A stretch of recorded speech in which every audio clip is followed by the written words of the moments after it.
What is up, DS3TV? We are back for another video. This one is by Tirzu. Are Crocodilians OP? So let's see if this one is true, and maybe they are OP. Let's see, because they can go on land and water. What I recently found out is that they can run 20 miles an hour, which is really crazy. Because I would not think that they're that fast, just from looking at them. But that was an interesting thing to learn. This video was made in partnership with CuriosityStream.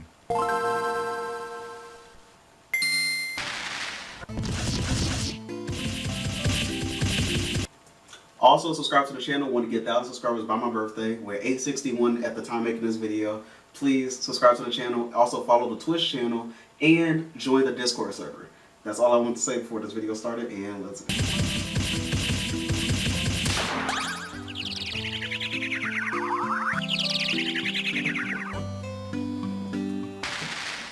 There are several factors you can look at to determine where a build belongs on the tier list. Do they have any uniquely overpowered abilities? Are they responsible for major declines in the player bases of other factions? Do they have good matchups against other top tiers? These are all important, but another good indicator is how long a build's core strategies and stats have stood the test of time. If a build has managed to succeed across multiple balance patches and new game expansions, that's a great indication that it dominates a highly stable niche in the meta. For example, dragonflies have been one of the top builds patrolling the airspace above swamps and lakes since the Carboniferous expansion. By the same token, sharks have been the dominant marine force since before the terrestrial servers were even added to the game. And while not quite as old as either of these factions, Crocodilians have also had a dominant hold on the same niche since even before the dinosaurs, having survived several of the harshest updates the game has ever seen. Despite this, I don't think any players are all that surprised at the Crocodilians' extensive domination record. I mean, this is a build which combines downright busted stats with arguably the most effective strategy in the game, resource camping. So today I'm going to break down all of the important features of the Crocodilian build and the strategies that they use to win games. Every build has its strengths and weaknesses, so my goal with this video is that it'll be useful as a guide for Croc players trying to optimize their gameplay, but also for other players that need help countering the Crocodilians' infamous strategies. Oh wow. This video is meant to apply to both crocodiles and alligators, because even though there are a few subtle differences between the builds, overall their game plan is very similar. Alright, so first, the Croc's biggest strengths. First and foremost is their bite attack. The Croc's bite is the strongest in the game, able to one-shot most low to mid HP targets, and deal serious damage even to the bulkiest players.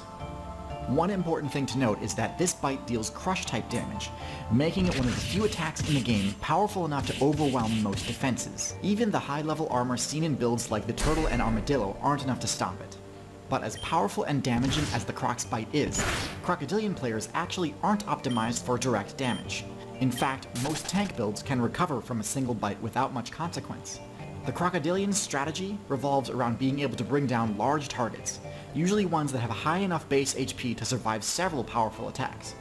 That's why, despite having the strongest bite force in the game, in terms of pure DPS, a Croc's bite is surpassed by sharks, due to their serrated, blade-like teeth. While a Croc definitely could spec into this type of tooth, for the relevant matchups, the crocodile's curved conical teeth are more useful. These teeth make the crocodile's grapple much more difficult to break out of, and this is where the crocodile's ability to take down tank builds really shines through, as their infamous grapple combo, the death roll, is one of the most powerful attacks in the game and can tear through the HP of even the bulkiest players. Let's continue with the Croc's other strong points. The most important ones are going to be the two abilities they use to maximize their effectiveness in the water, for both stealth and mobility. First, their rudder-like tail grants them a massive speed boost while swimming. This is what shifts many a matchup in their favor when in combat in the water, as most of the Croc's potential targets easily outmaneuver it on land.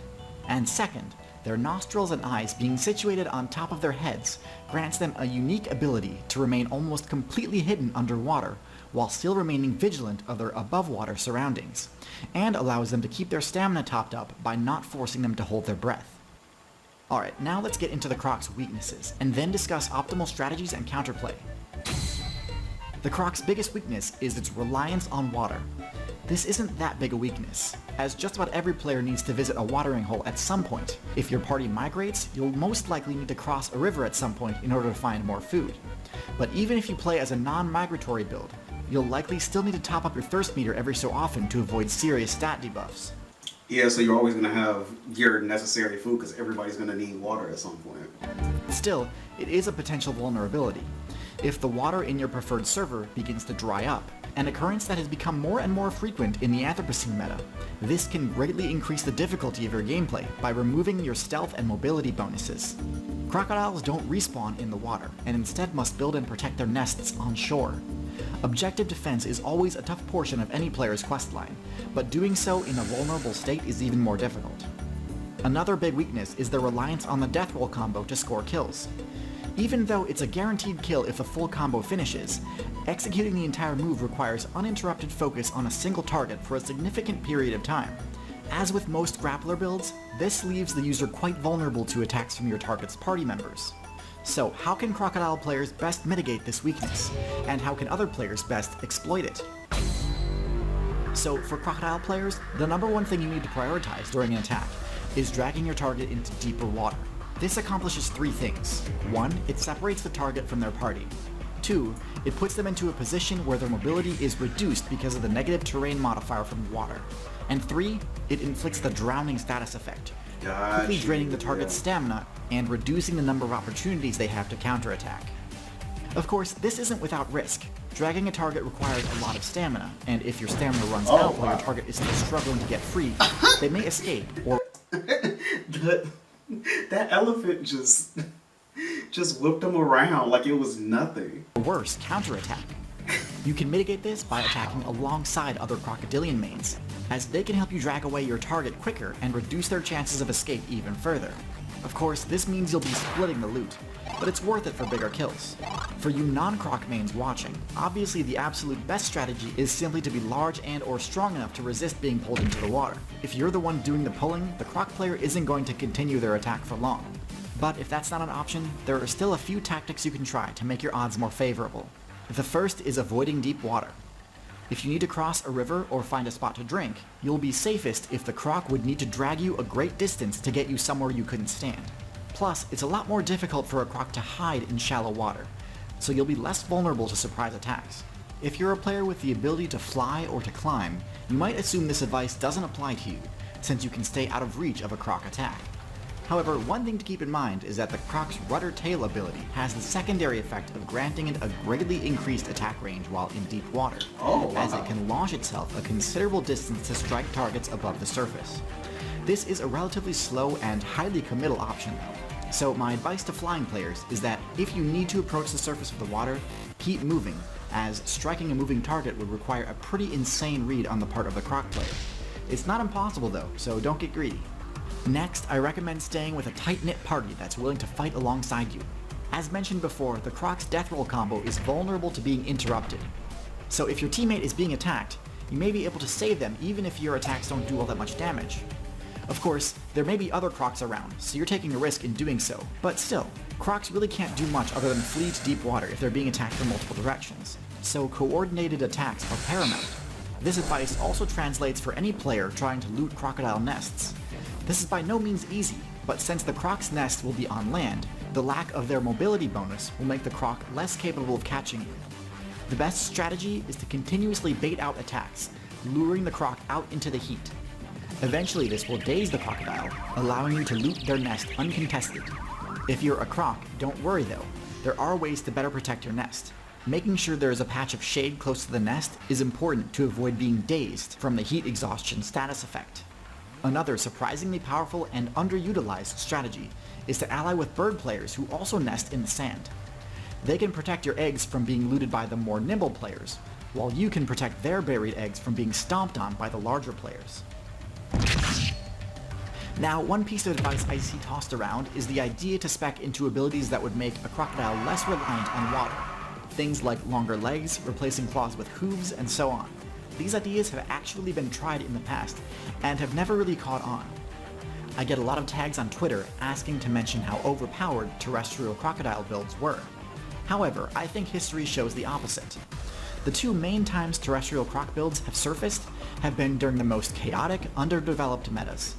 First, during the Triassic, aka the expansion that followed the most heavy-handed series of nerfs and bans the game had ever seen, and the Paleogene, the expansion that followed the mass ban that removed dinosaurs and pterosaurs from the game. Both of these instances were at a time where the previous top-tier Predator build had been banned, and every faction was taking a shot at trying to control that niche. In the Triassic, builds like Postasuchus were great at terrorizing the Synapsid player base. The top-tier Synapsid, Lystrosaurus, was dominating the meta, so having a good matchup against them meant a free top-tier spot. However, these terrestrial proto-crocodilians quickly lost their top-tier status as the more mobile dinosaurs started competing. And in the Paleogene, almost the exact same thing happened. Galloping crocodilians dominated the early meta, but once the mammal player base started competing for the top-tier predator spot, once again the croc player base couldn't keep up and was forced back into the traditional aquatic ambush role. So yeah, sorry Cheetah fans, you can try again after the next major balance patch. But for now, there's no shame in sticking to the tried and true game plan Crocs have perfected over the past several balance patches. They're undoubtedly a top tier predator and I can't see their placement on the tier list changing anytime soon. Hopefully this video did a good enough job covering the Crocodilians' optimal strategy and counterplay. Much of the footage featured in this video is from a documentary called Caring Killers, a film which explores the Nile crocodile build's hunting prowess, but also focuses on showing off the dedication and intelligence demanded from crocodile mains as they guard their respawn points and help new croc players get started. It's an impressively interesting documentary, and goes into a lot more depth than I'm able to do in a single YouTube video. If you're interested in watching it, you can gain access to Caring Killers, as well as thousands of other high-quality nonfiction titles, by signing up for CuriosityStream. Honestly though, that was a good video, but honestly, yeah, like documentaries are, especially like nature documentaries, they are pretty fun to watch. Excuse me. But yeah, so talk to you guys in the next video, and also subscribe to the channel when you get to 1,000 subscribers by my birthday, September 13th. Also follow the Twitch channel and join the Discord server. And talk to you guys in the next video, and peace.